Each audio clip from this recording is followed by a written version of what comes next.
এবার আজকের রেসিপি হলো ঝিঙে আলু পোস্ত। আমি এরকম সাইজের আলুগুলো কেটে নিয়েছি আর ঝিঙেগুলো এরকম সাইজের কেটে নিয়েছি। ঝিঙেগুলো একটু বড় কাটা হয়েছে বলে ভাববেন না যে আলু ছোট, না, ঝিঙে জল প্রচুর বেরোয়, তো এগুলো ভালোভাবে সেদ্ধ হয়ে যাবে। আর আলুগুলো আমি ছোটো কেটে নিয়েছি কারণ এটা তাড়াতাড়ি সেদ্ধ হয়ে যাবে, তখন এটা সেদ্ধ হতে চাইবে না, তো আমরা এরকম সাইজে কেটে নিয়েছি। আচ্ছা, আমি পোস্ত নিয়ে নিয়েছি আর দুটো শুকনো লঙ্কা দিয়ে দেবো। আপনারা যেমন ঝাল খাবেন তেমন দেবেন। এটা ভালোভাবে বেটে নেবো জল দিয়ে, ভালো করে বেটে নিতে হবে। পোস্তটা একদম ফাইনভাবে বাটা হয়ে গেছে।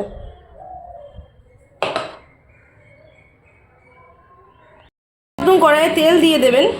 যাই হোক, আমার তেল গরম হয়ে গেছে। একটা শুকনো লঙ্কা দিয়ে দেবো। আজকে আমাদের নিরামিষ, তাই আমরা প্লেন করছি। এটা পেঁয়াজ দিয়ে খেতে আরও ভালো হয়। যাই হোক, নিরামিষটাও শিখে রাখুন, কখনো কখনো নিরামিষটাও করতে কাজে লাগবে। আমি কেটে রাখা আলু, এটা একটু ভাজা হয়ে গেলে, এগুলো ভাজা হয়ে গেলে কেটে রাখা আলুগুলো সব দিয়ে দেবো। এবার আলুগুলোকে ভালো করে নাড়াচাড়া করব এবং গ্যাস কমিয়ে এটাকে ভালো করে ভাজবো।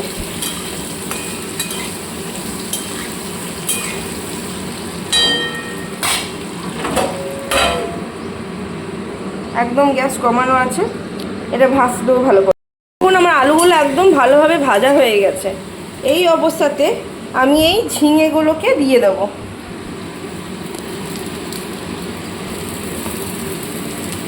এইগুলোকে দিয়ে এবার এটাকে ভালো করে ভাজবো।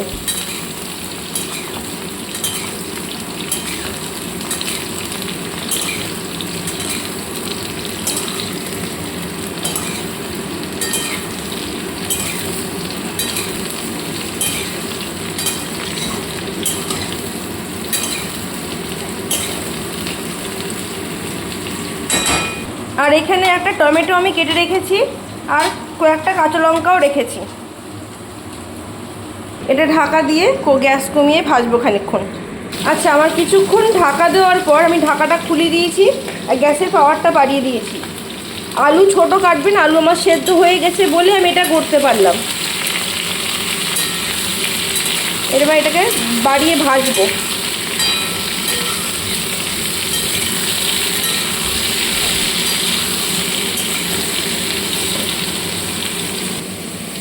দেখুন, এরকম অবস্থায় রেখেছি গ্যাসটাকে। দেখুন, আমার ভাজা হয়ে গেছে, ঝিঙেও যেমন ভাজা হয়ে গেছে, আলু তেমন ভাজা হয়ে গেছে। এবার টমেটোগুলো দিয়ে দিলাম।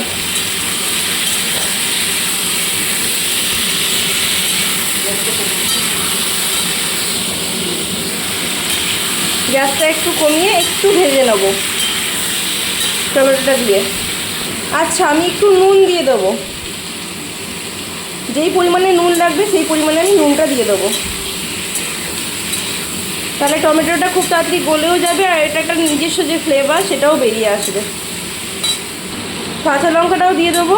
আপনারা যেমন নুন খান সেরকম স্বাদ মতন নুন দেবেন।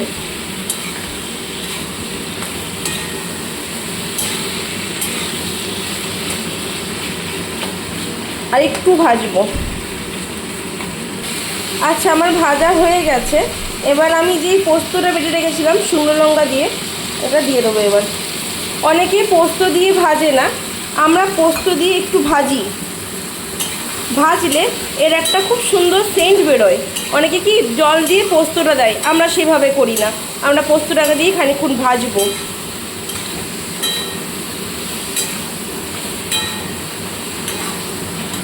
পোস্তটা দিয়ে সবসময় নাড়বেন, কিন্তু 3 মিনিট মতো ভাজবেন। 2-3 মিনিট ভাজলে, 5 মিনিট, 2-3 মিনিট ভাজলে এটা ভাজা হয়ে যাবে। আর এই সময় গ্যাসের ফ্লেমটা একটু বাড়িয়ে দেবেন, একদম ফুল করে দেবেন। যখন দেখবেন এই যে এরকম তলায় লেগে আসছে, তখন ভাববেন যে পোস্তটা ভাজা হয়ে গেছে। এবার আপনি জল দিয়ে দেবেন। আমরা একটু থকথকে করব।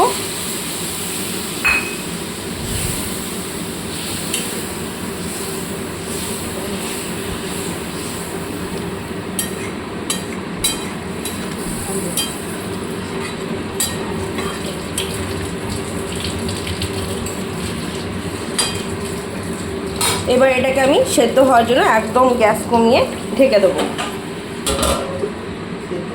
আমার এখানে পোস্তটা হয়ে এসেছে, একদম হয়ে গেছে। এটাকে এবার নামিয়ে নেওয়ার পালা। আপনাদের তো আর মানে চোখে দেখাতে পাচ্ছি, এটার যে সেন্টটা বেরিয়েছে, এই যে ভেজে পোস্তগুলো যে একটা আলাদা সেন্ট বেরোয়, সেটা তো বোঝাতে পারছি না। একদিন করবেন, করে দেখবেন, ভীষণ ভালো হয় খেতে, ভীষণ ভালো হয়। একটা আলাদা রকম সেন্ট, আলাদা রকম একটা খুব সুন্দর টেস্ট হয়। সম্পূর্ণ ভিডিও দেখার জন্য ধন্যবাদ। টাটা।